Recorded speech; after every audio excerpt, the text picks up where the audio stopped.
జ్యోతిషాస్త్రరీత్యా ద్వాదశ రాశుల్లో 6వ రాశి అయినటువంటి కన్యా రాశి మిత్రులారా, మీరు ఉత్తరా నక్షత్రం 2, 3, 4 పాదములు, హస్తా నక్షత్రం 1, 2, 3, 4 పాదములు, చిత్తా నక్షత్రం 1, 2 పాదాలకు జన్మించిన మీరు కన్యా రాశి వారిగా పరిగణించబడుతున్నారు. ఈ నెల మీకు శుభాశుభ ఫలితాలు ఎలా ఉన్నాయంటే, గోచార గ్రహస్థితులను బట్టి షష్టమంలో రాహు, సప్తమంలో శని, అష్టమంలో శుక్రుడు, భాగ్యస్థానంలో బుధుడు, దశమంలో గురువు, రవి బుధుడు ఉన్నారు, కుజుడు ఉన్నాడు, వ్యయంలో కేతు ఉన్నాడు. ఆర్థికంగా బాగా కలిసి వస్తుంది. ఏ ప్రయత్నం తలపెట్టినా నెరవేరే అవకాశం ఉంటుంది. స్థలాలు, ఇల్లు కొంటారు, ఫ్లాట్స్ కొంటారు, గృహప్రవేశాలు చేస్తారు. కుటుంబంలో అనుకూలంగా ఉంటుంది. ప్రయాణాలు విహారయాత్రగా ఉండొచ్చు, విదేశీ యాత్రగా ఉండొచ్చు, వృత్తిపరమైనటువంటి యాత్ర అయినా ఉండొచ్చు, అన్ని కలిసి వస్తుంది. ఉద్యోగపరంగా స్థిర నివాసం ఉంటుంది. ఎన్నో రోజులుగా ట్రాన్స్ఫర్ అయిపోతామేమో, అకాలం అవన్నీ ఏం టెన్షన్ పడక్కర్లేదు, హ్యాపీగా ఉంటారు.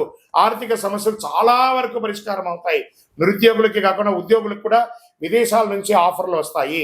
ఉద్యోగుల మార్పు కోసం ప్రయత్నించే వారికి ఈ నెల ఆఖరి 3వ వారం ప్రయత్నం చేయొచ్చు. కుటుంబంలో శుభ కార్యక్రమాలు చేసే అవకాశాలు ఉన్నాయి. బంధుమిత్రుల రాక మంచి ఉంటుంది. వ్యాపారాల్లో లాభాలు అంచనాలకు మించి ఉంటుంది. కొత్త వ్యాపార ఒప్పందాలు కూడా చేసుకుంటారు. మీ వ్యాపార భాగస్వామితో, వినియోగదారులతో మంచి బాండేజ్ ఏర్పడుతుంది. పిల్లలు ఆశించే విధంగా వృద్ధి చెందుతారు. విద్యార్థులు, సినిమా రంగం వారికి, సంగీత కళాకారులకి ఇది చాలా యోగం. సమాజంలో ఉన్నత స్థితి వారితో కలుస్తారు. ఇక్కడ మాత్రమే ఒక చిన్నది ఉంది. కన్యారాశి వారు పరపురుష పరస్త్రీ వ్యామోహం వచ్చే అవకాశం ఉంది. జాగ్రత్త పడండి. ఇంటిలో అమూల్యమైనటువంటి వస్తువులు కొంటారు. వాహనం కొనే అవకాశం ఉంది. సోలార్ సంబంధించినటువంటి వ్యాపారాలు బాగా కలిసి వస్తుంది. ఇండస్ట్రీ వాళ్ళకి చాలా బాగుంటుంది. విద్యార్థులకి మంచి అవకాశం. విదేశీ విద్యకు ఇది అద్భుతమైనటువంటి సమయం అని కూడా చెప్పచ్చు. ఆరోగ్యపరంగా మాత్రం జాగ్రత్త తీసుకోవాలి. మెడ వ్యాధికి గురయ్యే అవకాశాలు ఉన్నాయి. మరియు మూత్ర సంబంధిత ఆరోగ్య సంబంధాలు ఉంటాయి. ఇవన్నీ కూడా జాగ్రత్త పడండి. రాజకీయ నాయకులకి ఇది మంచి సమయం చెప్పచ్చు. షేర్ మార్కెట్ వాళ్ళకి మంచి 70% బాగుంది. జాగ్రత్త పడండి. ఆఖరి వారం మాత్రం చేయకండి, జాగ్రత్తగా ఉండి. మీడియా రంగం వారు as usual very good. IT రంగం వారికి కూడా మిశ్రమంగా ఉంది. నూతన ఉద్యోగ ప్రయత్నం చేసే వాళ్ళకి అతి కష్టం మీద ఆఫర్ లెటర్ వస్తుంది. ప్రయత్నం చేయండి. చిన్నపాటి ఉద్యోగం వచ్చినా జాయిన్ అవ్వండి. తర్వాత పెద్ద ఉద్యోగం మీరు సాధించవచ్చు. మీకు అదృష్టమైనటువంటి రోజులు 3, 6, 10, 12 తారీఖులు. అదృష్ట సంఖ్య 2, 4. చంద్రాష్టమం ఈ నెల 20వ తారీఖున 9:45 రాత్రి నుండి 22వ తారీఖున 11:03 రాత్రి వరకు చంద్రాష్టమం ఉంటుంది. 2.5 రోజులు. చాలా జాగ్రత్తగా ఉండండి. వాహనం నడిపేటప్పుడు, సంతకం పెట్టేటప్పుడు, ఇతరులతో మాట్లాడేటప్పుడు, భార్యాభర్తల మధ్య చాలా సంయమనం పాటిస్తూ పాటించాలి. మరి పరిహారం ఏమైనా ఉందా అని అనుకుంటే 100% ఉంది. అమ్మవారిని ప్రార్థన చేయాలి. లేదా తిరుపతికి కాలినడకగా వెళ్ళి ఆ గోవిందునికి గోవిందా గోవిందా అని చెప్పి ప్రార్థన చేసి చక్కగా తలనీలాలు ఇచ్చేసిరండి. లేదా ఇంటిలో ఒక సత్యనారాయణ స్వామి వారి యొక్క వ్రతాన్ని చేసుకోండి. మీ కులదైవంకి మీ వయస్సు ఎంత ఉందో అన్ని దీపాలు వెలిగించండి. ఇంకనూ అతి శక్తివంతమైనటువంటి 48 రోజులు పూజ చేసినటువంటి ఈ కరుంగాళి మాలను ధరించి ఆరోగ్యంగా, ఐశ్వర్యంగా, సంపన్నంగా, సంతోషంగా ఉండండి.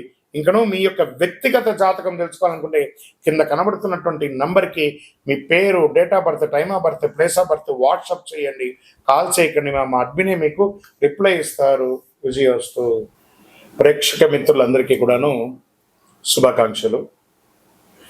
చాలా మందికి ఈ మధ్య కొన్ని అపోహలు ఉన్నాయి. ఈ గ్రహాలు మారడంతో ఏమో అయిపోతుంది అని చెప్పి దాన్ని ఎక్స్ప్రోజల్గా కొంత చెప్పడంతో భయపడుతూ కొంతమంది మాకు కాల్ చేస్తున్నారు.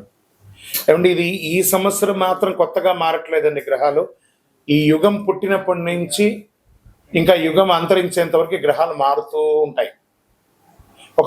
సుమారుగా ఒక ఉదాహరణకి ఎక్కువ శాతం నాకు కాల్స్ వచ్చింది సింహరాశి నుంచే వచ్చింది అనుకుందాం. ఒక ఉదాహరణకి అది అష్టమ శనిగా అయితే ఏమేమో అయిపోతుంది, విడాకులు వచ్చేస్తుందట, విడిపోతారట, అకాల మరణాలట, యాక్సిడెంట్లట అని. ఇదేంది గురుగారు మాకు భయం వేస్తుంది ఏంటంటే, ఒకటి గుర్తుపెట్టుకోండి, 140 కోట్ల మంది భారతీయులు ఉన్నారు.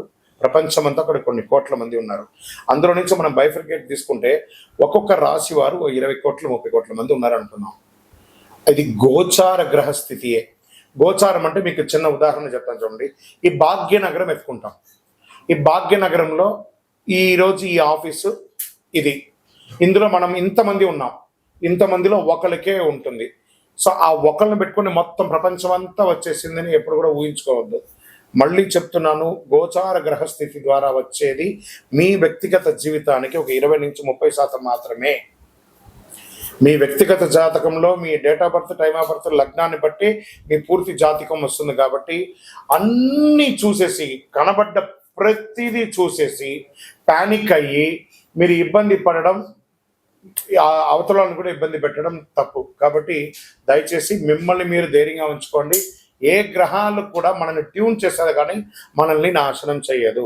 గ్రహాలన్నీ అనుగ్రహం చేయడానికే కానీ ఇబ్బంది పెట్టడానికి కాదు, మనల్ని ట్యూన్ చేయడానికి కోసం మాత్రమే.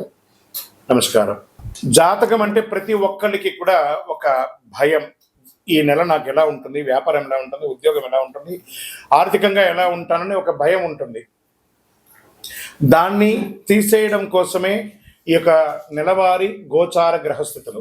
ఈ గోచార గ్రహస్థితుల ద్వారా వచ్చే ఫలితాలు మీ వ్యక్తిగత జీవితానికి ఒక 30% మాత్రమే వర్తిస్తుంది. మీ యొక్క వ్యక్తిగత జాతకం ద్వారానే సంపూర్ణ జాతకం అనేది వస్తుంది. మళ్ళీ చెప్తున్నాను, జాతకం అనేది పడుతున్న వర్షానికి ఒక గొడుగు మాత్రమే, కానీ జాతకం జీవితం కాదు. మళ్ళీ జాతకాన్ని ఎవరెవరు అడగాలి అంటే 21 వయసులోపు ఉన్న వాళ్ళు అడగకూడదు, 60 వయసు పైచిలకు వాళ్ళు అడగకూడదు. ఎందుకంటే వాళ్ళు పెద్దవాళ్ళు కాబట్టి వాళ్ళకి అన్నీ తెలుసు. ఆర్థికమైనటువంటి లావాదేవీలు చేసేసి అప్పులు తీరడానికి కోసం జాతకం అడిగితే, జాతకం చెప్పించుకుంటే అప్పులు తీరవు. ఇల్లీగల్ అఫైర్స్ గురించి అడగకూడదు. నమస్కారం. వందే మాతరం. జై జవాన్ జై కిషాన్ అనే యొక్క నినాదంతోనే మనం మాటల్లో కాకుండా ఇంక బిడ్డ చేతుల్లో కూడా మనం ఉన్నాం. పెహల్గాం ఉగ్రదాడి మనకు చాలా ఇబ్బంది కలిగింది. దానికి ధీటుగా మన భారతదేశ ప్రభుత్వం తీసుకున్నటువంటి నిర్ణయాలతో చాలా అద్భుతాన్ని, విజయాన్ని మనం సాధించాం. అందులో మన దేశం కోసం, మన కోసం ప్రాణాలు వదిలినటువంటి వీర జవాన్లకి అందరం కూడా నివాళులు అర్పిద్దాం. నిజంగా మనమందరం ఈరోజు సుఖ సంతోషాలతో ఉన్నామంటే వారు అక్కడ బార్డర్లో మన కోసం కష్టపడ్డారు. ఇలాంటి యుద్ధ ఈ యొక్క యుద్ధమైనటువంటి వాతావరణాలు మళ్ళీ మళ్ళీ రాకూడదని మనం దైవ ప్రార్థన చేసుకుంటాం. అందరూ క్షేమంగా ఉండాలి, అందులో మనం ఉండాలని ప్రార్థన చేసుకుంటాం. వందే మాతరం, వందే మాతరం, వందే మాతరం.